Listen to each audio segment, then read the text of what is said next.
Sobat Konseling, kembali lagi di Rumah Konseling ID. Sobat, ada yang pernah nonton film Joker? Atau mungkin Sobat ada yang pernah dengar kata psikopat? Apakah Sobat tahu apa itu psikopat? Tenang saja. Bagi Sobat yang tidak tahu, kita akan ulik singkat mengenai psikopat di Rumah Konseling ID. Psikopat atau secara medis dikenal dengan kepribadian antisosial merupakan gangguan kepribadian yang ditandai dengan kurangnya rasa empati dan kebiasaan melanggar peraturan. Seorang psikopat biasanya tidak dapat berada dalam relasi yang harmonis. Bahkan, penderita psikopat akan mudah melakukan tindak kekerasan.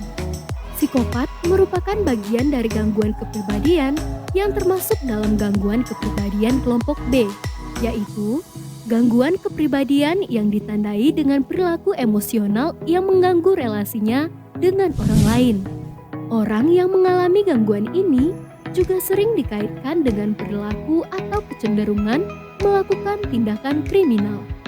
Hingga saat ini, belum diketahui dengan jelas penyebab seseorang mengalami psikopat. Namun, diduga faktor genetik, lingkungan, dan budaya berperan dalam membentuk seseorang menjadi psikopat. Selain itu, mereka yang memiliki riwayat trauma pada masa kanak-kanak dan mereka yang mengalami ketergantungan terhadap alkohol atau narkoba juga diketahui lebih rentan mengalami gangguan kepribadian jenis psikopat ini. Ciri utama dari orang yang memiliki gangguan kepribadian psikopat atau antisosial adalah kecenderungannya melanggar peraturan. Orang tersebut biasanya sangat kesulitan untuk menaati peraturan yang ada. Selain itu, seorang psikopat biasanya juga menunjukkan gejala-gejala sebagai berikut. Yang pertama, kesulitan atau tidak mampu menunjukkan rasa sayang dan kebaikan terhadap orang lain. Yang kedua, sering berurusan dengan hukum karena melakukan tindakan kriminal. Ketiga, tidak mampu berada dalam relasi jangka panjang. Keempat, mudah melakukan kekerasan pada keluarga atau orang-orang terdekat. Kelima, tidak mempedulikan perasaan orang lain. Keenam, mengintimidasi orang lain. Ketujuh, sering melakukan hal yang manipulatif agar keinginannya terpenuhi. Yang kedelapan, mudah berbohong. Yang kesembilan, mudah marah hanya karena hal sepele. Yang ke-10, melakukan tindakan berbahaya tanpa memikirkan resikonya dengan matang. Meskipun perilakunya terkesan buruk dan sulit diterima orang lain, psikopat biasanya nyaman dengan dirinya sendiri dan tidak merasa butuh pertolongan. Seorang dokter umumnya mempertimbangkan adanya diagnosis psikopat atau gangguan kepribadian antisosial pada orang yang sering berurusan dengan penegak hukum.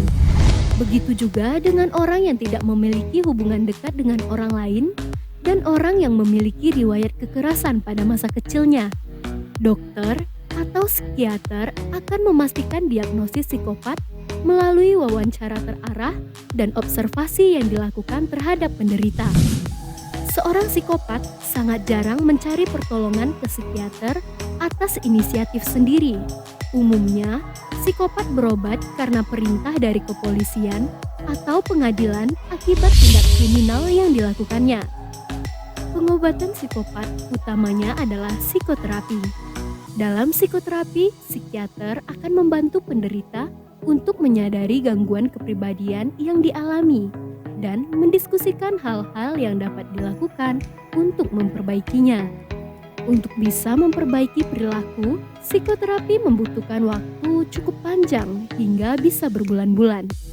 Selain itu, penderita gangguan kepribadian antisosial yang mengalami ketergantungan terhadap alkohol atau narkoba perlu menjalani pengobatan terhadap ketergantungan tersebut.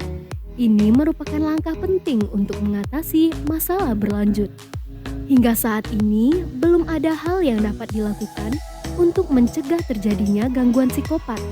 Namun demikian, setiap keluarga idealnya dapat menciptakan suasana yang penuh kasih sayang, jauh dari kekerasan, dan menumbuhkan kondisi yang baik untuk kesehatan mental saat membesarkan anak. Ini merupakan hal yang sangat penting untuk mengurangi resiko seseorang, baik yang menyimpan faktor genetik ataupun tidak, menjadi psikopat di masa mendatang. Nah, Sobat Konseling, sekian informasi mengenai psikopat dari Rumah Konseling ID. Sampai jumpa pada video-video informatif Rumah Konseling ID berikutnya. Bagi sobat yang ingin mengetahui lebih lanjut, silakan ikuti sosial media rumahkonseling.id di Instagram rumahkonseling.id dan website rumahkonseling.id. Sayangi dirimu, sayangi jiwamu. Salam Sobat Konseling.